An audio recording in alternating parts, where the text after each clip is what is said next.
কাটুয়া two Ballavpara ferry service ব্যাহত হলেও বেলা বাড়ার সঙ্গে সঙ্গে কুয়াশার দাপট সরতে শুরু করলে ফেরি সার্ভিস আবারও নর্মাল হয়েছে, যে কথা আমাদের প্রতিনিধিরা বলছিলেন।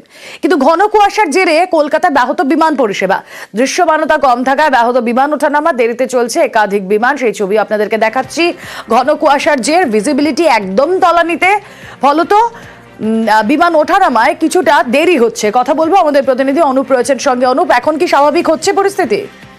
ধীরে ধীরে পরিস্থিতি স্বাভাবিক হচ্ছে, কিন্তু সকাল থেকে যে ঘন কুয়াশা, সেই ঘন কুয়াশার কারণে 5:40 থেকে কলকাতা বিমানবন্দরে বিমান ওঠা নামার ক্ষেত্রে এই সমস্যা হচ্ছিল। কিন্তু বেলা বাড়ার সাথে সাথে এই মুহূর্তে বিমান ওঠানামা করলেও সকালের দিকে যে বিমানগুলো ছিল সেগুলো কিন্তু বিভিন্ন গন্তব্যস্থলে যাওয়া এবং আসার ক্ষেত্রে সঠিক সময় আসতে পারছিল না। তার কারণ দৃশ্যমানতা 100 মিটারের নিচে নেমে গিয়েছিল।